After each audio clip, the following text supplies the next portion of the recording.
Mr. President, you've lost control of large areas of Syria. The jihadist group that calls itself Islamic State has emerged. There are perhaps 200,000 Syrians dead, millions have lost their homes.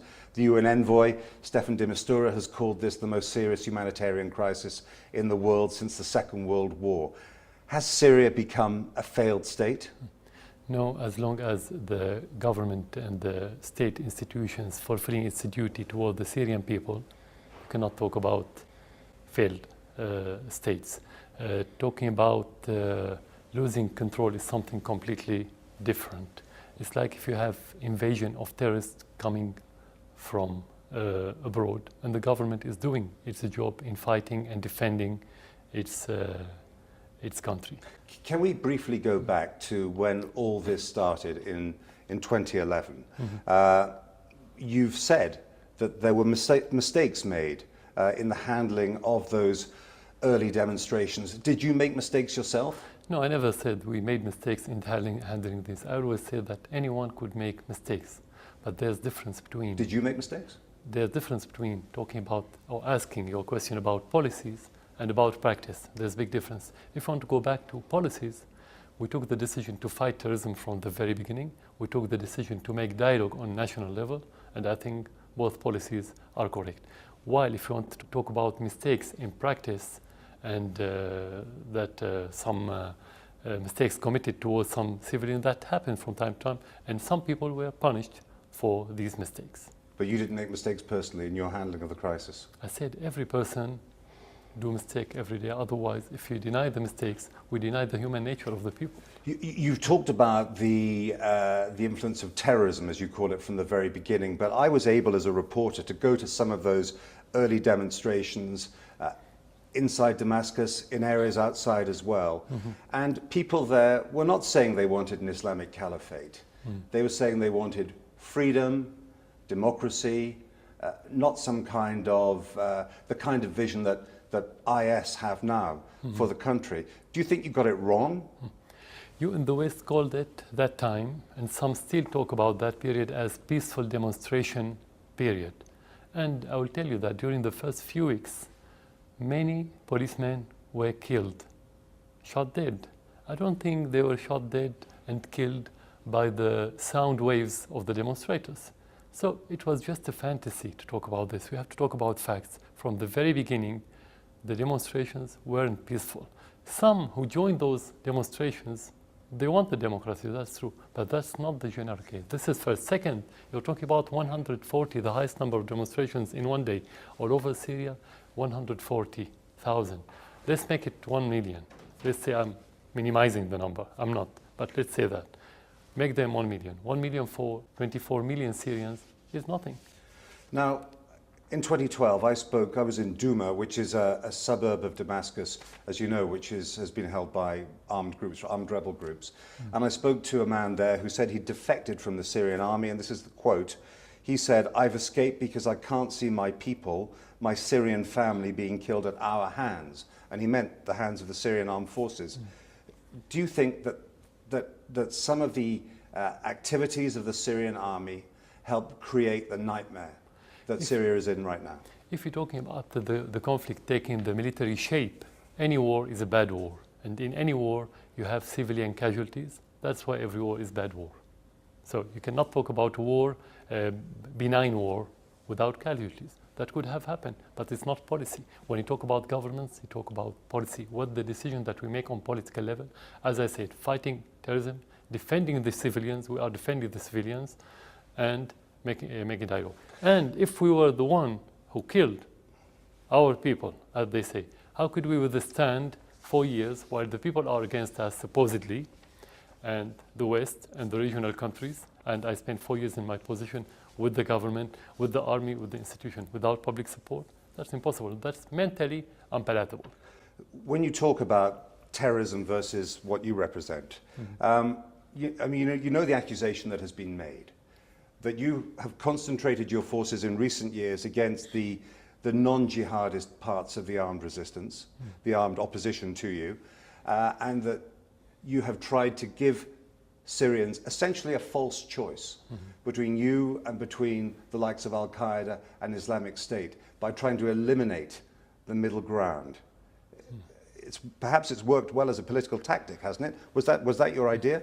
Anyway, Obama answered your question when he said a few months ago that waiting for, or depending on what they called the so-called moderate opposition was a fantasy. It was only pipe dream. This is the reality. So if I want to They're answer... still trying to build up what they call this moderate opposition, aren't they? But this time to fight against Islamic State. But they said it's fantasy. He said it's a fantasy. We all know it's a fantasy. Even in the Western media now, they are talking about the ISIS and Al-Nusra and Al-Qaeda affiliates, organization and groups prevailing the ground. It doesn't happen suddenly. It's illogical, unrealistic to have suddenly shift from moderate to extremist. You have the same grassroots. I've met some of those fighters, and they've said to me explicitly, we are not extremists, we are not Al-Qaeda, we are not ISIS. They've said, if Islamic State came here, they'd kill us. I met one group last year, actually in Damascus, who said, we'd like a country a bit more like Malaysia or Turkey. I mean, that is not jihadist, that's not dangerous, So is it? why did the so-called moderate opposition evaporate? That's the question. If you have answer Some to that say that's question, because you've attacked them, because you've killed them. why didn't we attack the extremists like ISIS and Al-Qaeda? That's my question. Okay. So we Have have you to... attacked them in the So same you can say force? that you can say that the government and the president is shooting themselves in the foot. We ask the ISIS and the Al-Nusra to attack our military base, to kill our soldiers, to kidnap our supporters in order to eliminate the moderate opposition. Is that realistic? Nobody can accept it. I've spent time on the front line with soldiers from the Syrian army who insisted that they were patriotic, that they were patriots. They weren't cold-blooded killers. But I've also interviewed people, and so have many other journalists and human rights people and so on, who say that they have suffered badly at the hands of Syrian soldiers. They can't all have been lying, surely. How surely? Why are you sure?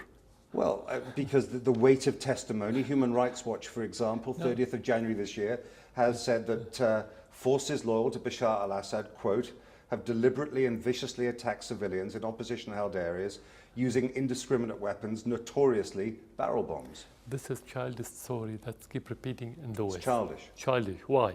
Again, if somebody who's against his people and again the regional power and the great powers in the West and survive, how? If you kill the Syrian people, they support you or they become against you. As long as you have the public support, it means you are defending the people. If you kill the people, they will be against you. That's common logic, common sense. What about barrel bombs? You don't deny that your forces use them. I know about the army. They use bullets, missiles, and bombs. I haven't heard of army using barrels or maybe cooking pots. Large barrels full of explosives and projectiles which are dropped from helicopters and explode with devastating effect. There's been a lot of testimony about these things. They're called bombs. We have bombs, missiles, and bullets. So but you wouldn't deny that included under the category of bombs are these barrel bombs, which are indiscriminate weapons. No, there's no indiscriminate weapons. When you shoot, you aim.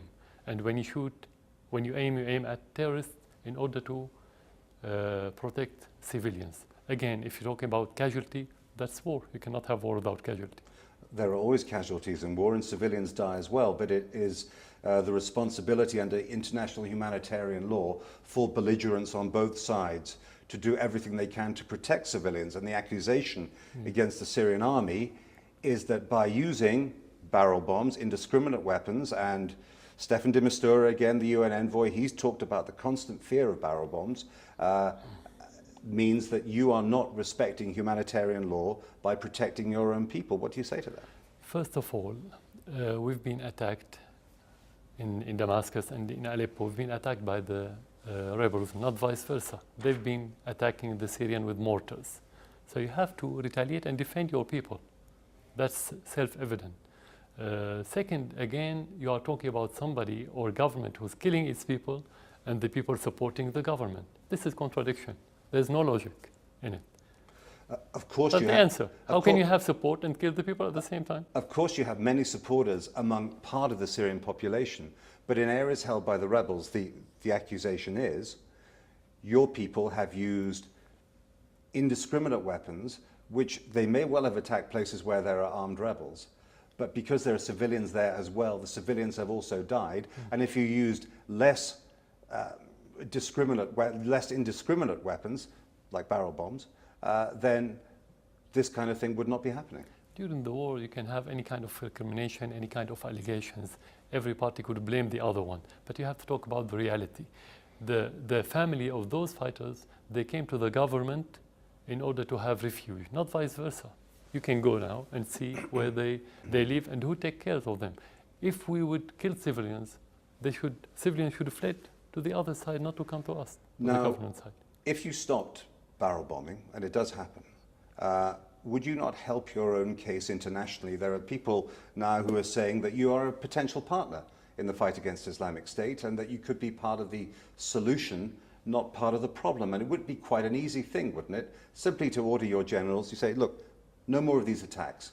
And that would no doubt improve your international standing, would it not? So the first part of your question is about asking us to stop fulfilling our duty in defending our people against the terrorists. So that's legitimate use of force? Of course. Including barrel bombs? There's no barrel bomb. There's no barrel bombs at all? We don't have barrels. Again, it's like talking about cooking pots. So we don't have cooking pots. We only have, like any regular army, we have bombs, we have missiles, we have bullets, and etc. You know what every army has. You've given up your chemical weapons arsenal. But as you know, that this last week, the international organization which disposed of the weapons, the Organization for the Prohibition of Chemical Weapons, condemned the use of chlorine gas here in Syria, saying with a high degree of confidence it was used last summer, not blaming any side, but saying that at the same time as these attacks, 32 out of 37 people interviewed said they'd heard or seen helicopters near the village. Now, the armed groups, the rebels, don't have helicopters. Your side has helicopters. Have they been using chlorine gas to attack? Chlorine gas existed in any factory, in any house in Syria, anywhere in the world. It's not a military material. But it can be militarized. Anything can be militarized. This is first. Is chlorine gas being militarized? Second, if you want to use gas as a WMD, you have to talk about thousands and maybe tens of thousands of victims in a few hours. That didn't happen in Syria. Third, we could, with our ordinary armaments... It did happen last summer, August of the previous year, 2013, of course. Who verified who threw those gas on who? Who verified the Your number? side didn't do that attack? No, definitely not. Definitely not. We were close to the degree that we could affect ourselves, first. Second, the number of the victims weren't as they exaggerated in the media. So it's not the WMD, it's not about gas. It's something we don't know what is it, because we don't exist in that region. So you're not using chlorine gas? No, definitely. On the fight against Islamic State and Al-Qaeda, the US and others have said you cannot be a partner in that fight. Would you like to be a partner? Would you like to join the coalition? Partner with who? Partner with the countries that are attacking Islamic State at the moment. Do you mean the alliance? The Jordanians? No, definitely we cannot, and we don't have the will in it. We don't want, for one simple reason, because we cannot be alliance with a country who support the terrorism. Which countries? Because we are fighting the terrorism. Those countries who consist the alliance, mainly, most of them, support the terrorists. You've been very harsh in your criticism of the Saudis. Now, the Saudis say they are against Islamic State. They're frightened of Islamic State because Islamic State do not want a royal family in Saudi Arabia. So isn't it logical that they want them out? Why would they support them? First of all, the source of this Islamic State ideology and other Al-Qaeda affiliates groups are the Wahhabi that's been supported by the royal family in Saudi Arabia. So just to say that we do and we don't, it doesn't matter. It's what you do, what the action that you are taking in order to prove that what you are saying is correct. So you're saying then that the Saudis bear a high degree of responsibility for the emergence of these ideologies and of these armed groups? Definitely. There's no question. So why have they rounded up and imprisoned so many Al-Qaeda sympathizers inside Saudi Arabia itself? I think because they think that once it's going to be their turn, because the society in that kingdom is more inclined to be Daesh and to accept such ideology, Islamic such State supporters, Islamic yeah. State. Yeah, that's why. Let's talk about American attitudes. Your departure from office is still official American policy, but there are signs that they are softening. Secretary of State John Kerry recently said that instead of saying, he said that you should change your policies. It's time for President Assad to put the people first, think about the consequences. So is that a lifeline that he's offering? Is he softening in his attitude? Do you believe that you are now being seen as part of the solution? First of all, we don't breathe through the Americans. We only breathe through our citizens. That's how we breathe. This is first. So it's not a lifeline for us. Second, depends on what he means by changing, what's he said, what the word? Behavior? Put the people first, think about the consequences of their actions. Yeah, okay. This is seen as a softening because in the Yeah. past they've said, first of all, So- Assad must go. Yeah. So second, it depends on what Kerry meant by his statement or any other official. It's not only about him as person. Whatever they say doesn't mean for us to be puppets. Whatever they say about for us talking about is being a about partner, maybe. to be independent, to work for our interest, to work for the common interest of others, but we'll never be puppets who work against their interest for their interest. I'm not So you have talking to about... to ask them what they meant Okay. by this statement. But you must surely, I mean, Syria has been very isolated. You're under sanctions here. People can't use credit cards. You've been cut off from a lot of the commerce of the world. I mean, you must surely welcome a situation which might get you back into the family of nations in a way that you haven't been since 2011. We're not against cooperation with any country. We will never be. We didn't start this conflict with the others. They started. They supported the terrorists. They gave them the umbrella. It's not about isolating Syria now. It's about embargo on the Syrian population, on the Syrian citizens.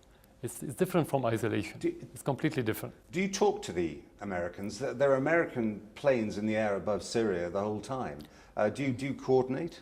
No, because they don't talk to anyone unless he's puppet, and they easily trample over the international law, which is about our sovereignty now.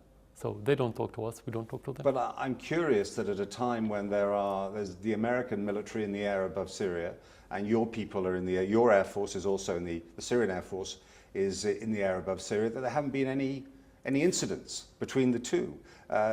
No shots seem to have been traded. No planes have been shot down. That suggests to me, surely, that someone's talking to someone here. That's correct. But again, there's no direct cooperation or link. Direct. Is it via Iraq? That's what some people have said. That's true. Through third party, more than one party, Iraq and other countries. Sometimes they convey message, general message, but there's nothing tactical. So they don't tell you, we're going to be bombing at Raqqa at 10 o'clock this evening. Please keep out of the way. We knew about the campaign before it started, but we didn't know about the details. And is that a continuing dialogue that you have through third parties? There's no dialogue. There's, let's say, information, but not dialogue. They tell you things? Something like this. Do you tell them things? No. And apart from Iraq, which when other countries? When we do something in our territory or on our territory, we don't ask anyone, we don't tell anyone.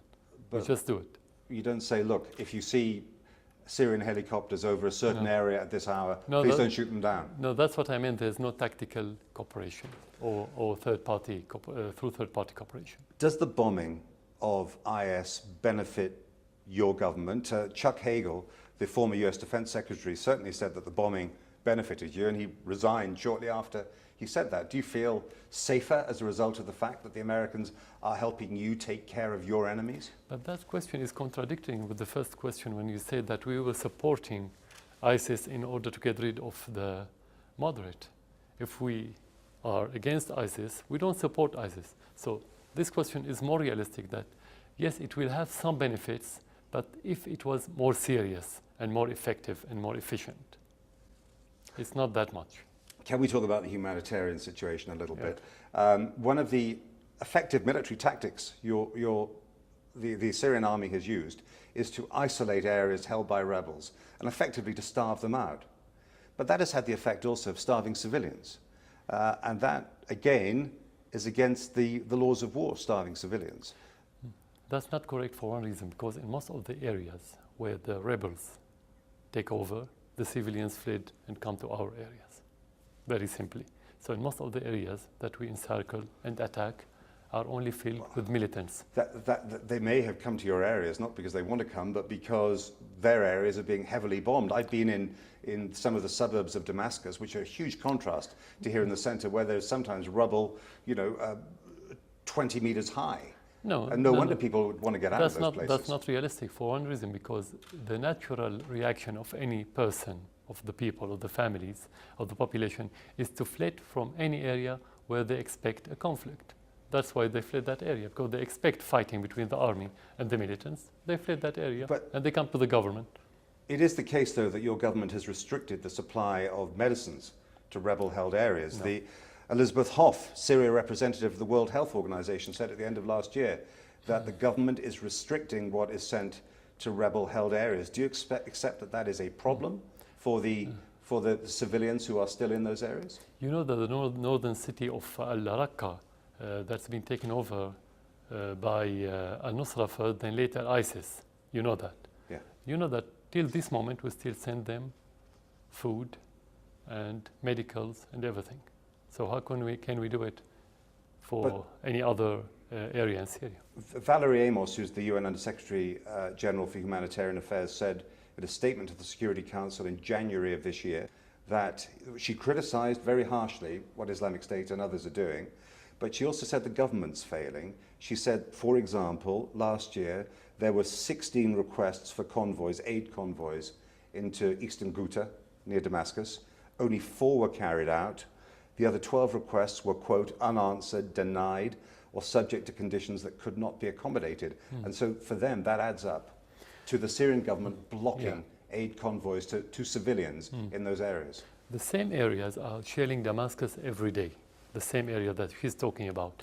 How can we prevent them from food, and we cannot prevent them from having armaments?